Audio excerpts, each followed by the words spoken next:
Olá, bem-vindos de volta ao meu canal. Eu sou Rodrigo Sevilha. Este aqui é o livro das alegações. Eu vou ler um texto que eu escrevi, já está publicado no meu site. Quem quiser ler é só visitar o site que está publicado lá, tá bom?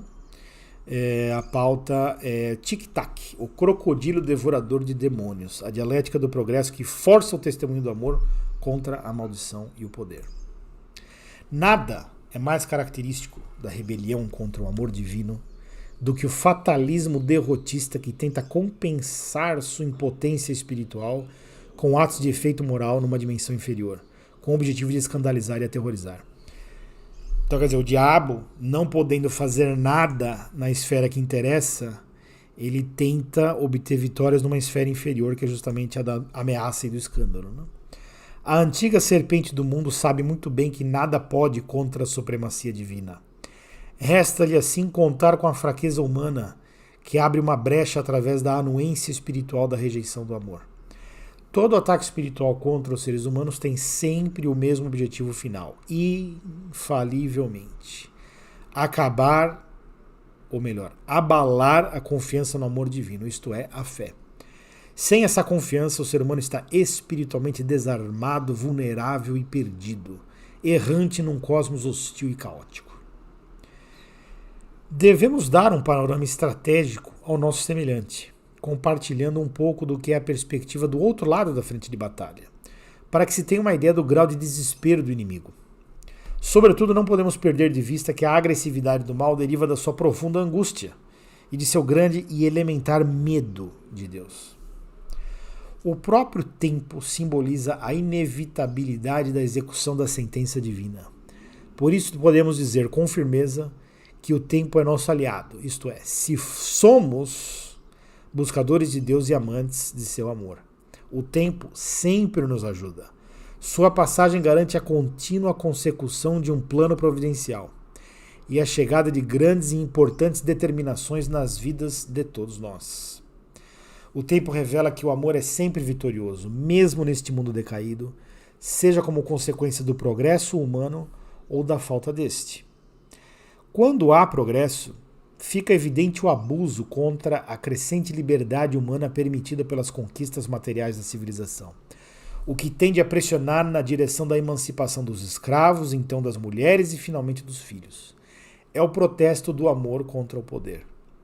Quando não há progresso por qualquer razão, fica evidente a absurdidade de uma existência amaldiçoada, o que levará a uma negação a esse estado de coisas, sob quaisquer formas, seja pelo processo direto de libertação da descendência, ou indiretamente pela autodestruição, ou pela perseguição da emancipação, através de alguma revolução, o que leva de volta ao progresso. É o protesto do amor contra a maldição.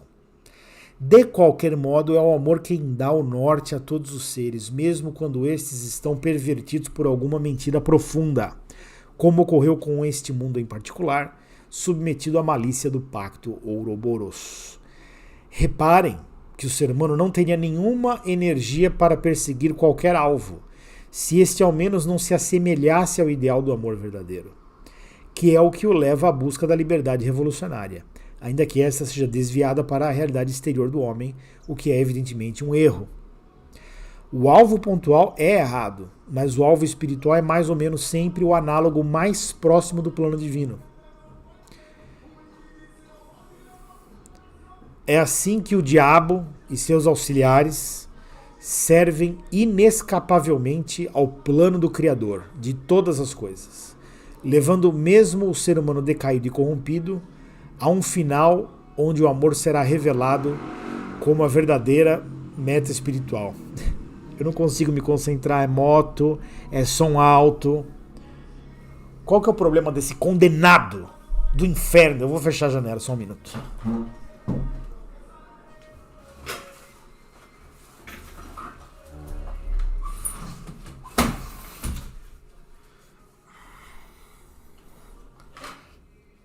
Vamos ver se funciona com a janela fechada, né?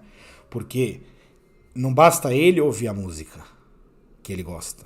Aliás, não sei nem por que ele gosta disso. Aliás, acho que isso nem é música, mas tudo bem. Eu tenho que ouvir também, entendeu? Agora, se eu for lá e buzinar no ouvido dessa pessoa, que eu não vou chamar de outra coisa, porque a gente tem que ter paciência, Aí eu vou ser violento, né? Se eu for lá e pegar uma buzina de navio e pá na orelha do cara, aí eu sou violento. Mas ele não é violento comigo aqui. O ser humano é assim. É assimetria, né? Ele se dá o direito de fazer e você vai lá, mexe com ele. Meus direitos, meus direitos. Eu vou reler o parágrafo onde eu tinha parado. Vamos lá. De qualquer modo, é o amor quem dá o norte a todos os seres, mesmo quando estes estão pervertidos por alguma mentira profunda, como ocorreu com este mundo em particular, submetido à malícia do pacto Ouroboros. Reparem que o ser humano não teria nenhuma energia para perseguir qualquer alvo, se este ao menos não se assemelhasse ao ideal do amor verdadeiro, que é o que leva à busca da liberdade revolucionária, ainda que esta seja desviada para a realidade exterior do homem, o que é evidentemente um erro. O alvo pontual é errado, mas o alvo espiritual é mais ou menos sempre o análogo mais próximo do plano divino. É assim que o diabo e seus auxiliares servem inescapavelmente ao plano do Criador de todas as coisas, levando mesmo o ser humano decaído e corrompido a um final onde o amor será revelado como a verdadeira meta espiritual. Seja na primeira ou na segunda ressurreição. Nosso Deus, que é o único, o verdadeiro, governa sobre todas as coisas com absoluta supremacia. Esquecer isso é descumprir o mandamento do amor a Deus. Muitos cristãos, entre aspas, são confundidos por essa quadrilha de traidores que são os chefes religiosos, levados a crer exatamente no contrário, que o mundo fatalmente jaz no maligno, como se algo de errado tivesse acontecido e nós estivéssemos rendidos, entregues ao poder do inimigo. Nenhuma visão poderia ser mais falsa. Isso é gnosticismo, a crença no demônio como demiurgo, que nos prendeu numa realidade distante da verdadeira divindade. Ora, para o ser humano, isso poderia ser verdade desde o seu miserável ponto de vista. Mas para Deus toda essa configuração é irrelevante. E não há quem possa limitar o seu gesto de salvação, no mínimo que seja. Quem pode nos afastar do amor do nosso Pai? Ninguém, a não ser nós mesmos, aprendizes da desconfiança luciferina, da dúvida infernal, da malícia das trevas. Tudo isso é uma questão de escolha. Entendam, irmãos, até com as mais avançadas técnicas e planejamentos, com o engano mais elaborado e sutil, em tudo isso os avários moriquende apenas servem ao nosso Senhor. E quanto mais acham que vencem e crescem em poder, mais se submetem a uma providência poderosa que os submete. Toda essa rebelião é passageira, e no devido tempo observaremos como não passou de um aborrecimento para a história de nossas almas destinadas à imortalidade. O Altíssimo mesmo prometeu que tudo isso será em breve esquecido. Não se deixe intimidar por nada. O mundo da usurpação felizmente está perdido e tem seus dias contados. Negue o mundo em seu coração e deixe-o para trás. E assim estará deixando toda a perdição também para trás. Questão. Essa visão parecerá impraticável e idealista demais aos olhos mundanos, não é? Isso sempre foi assim e sempre vai ser assim até o fim do mundo. Nossa entrega espiritual ao amor divino é insuportável aos que já pactuaram com o espírito do mundo. Desde que os presunçosos se julguem sábios na sua maturidade fingida. Já desprezaram faz tempo toda a dignidade de suas próprias almas, toda a consciência e toda a responsabilidade.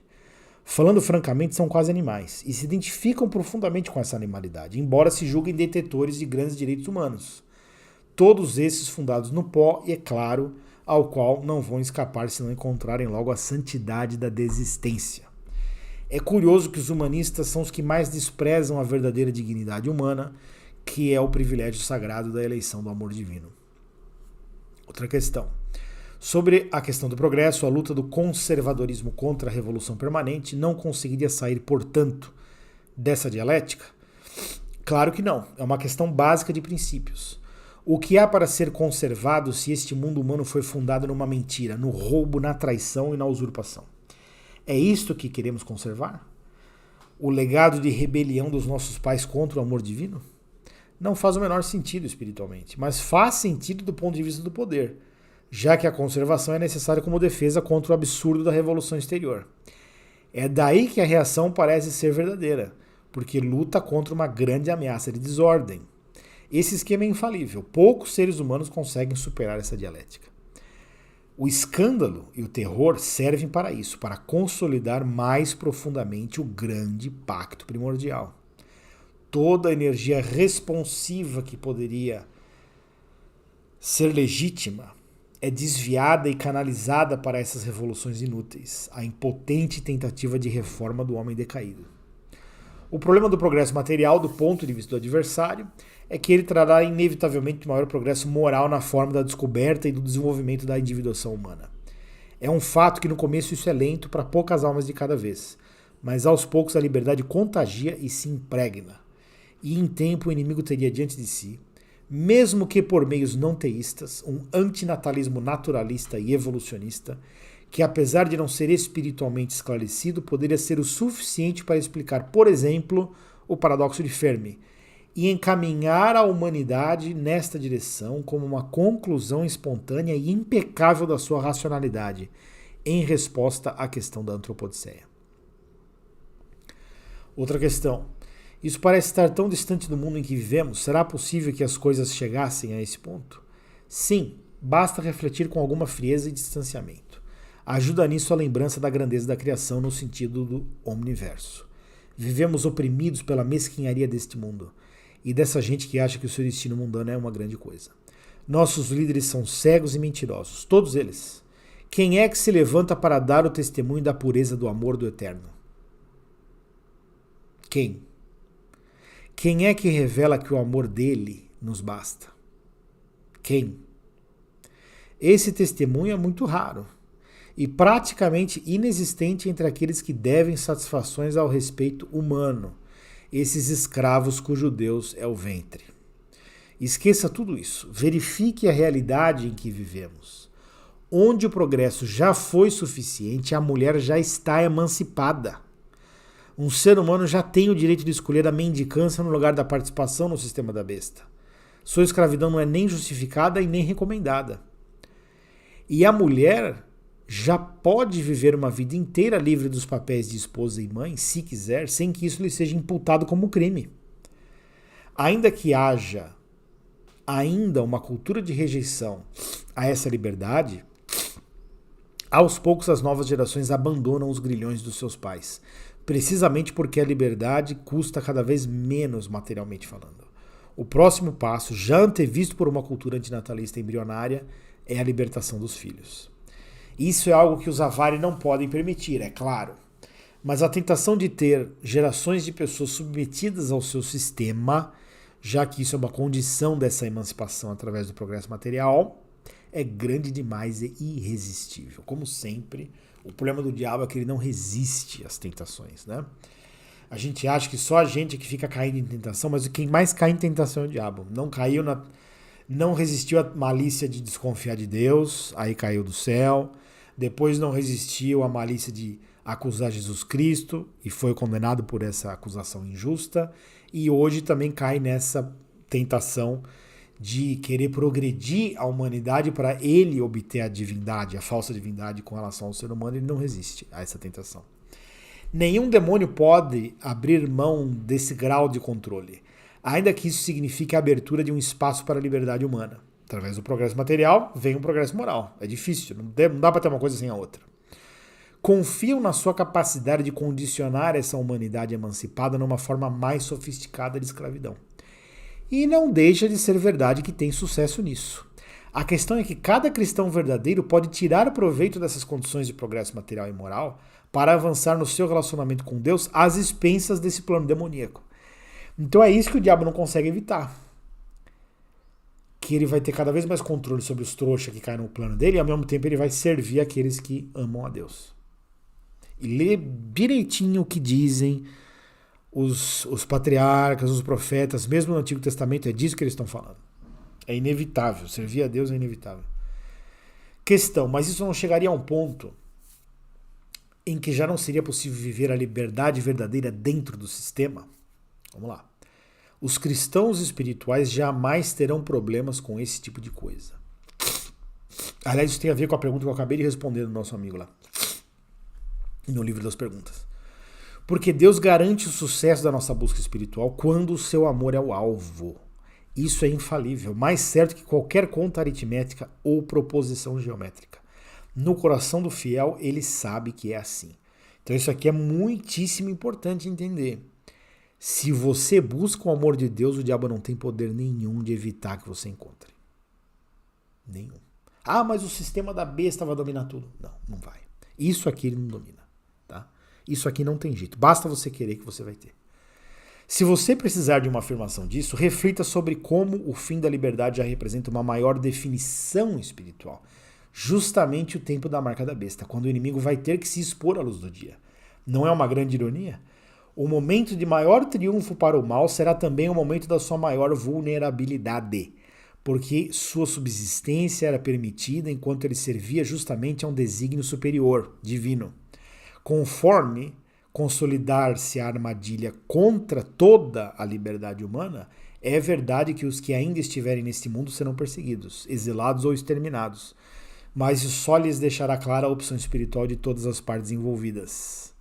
Ou seja, é uma questão de deixar as coisas mais claras, menos obscuras.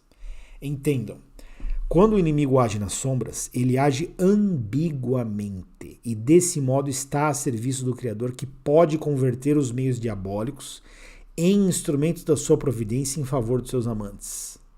Quando finalmente os avarem e agirem às claras, não servirão mais da mesma forma, mas porque sua ambiguidade desaparecerá, eles servirão no sentido da clareza do testemunho da escolha pela confiança no amor divino, já que a rejeição do sistema representará ipso facto a rejeição do mal.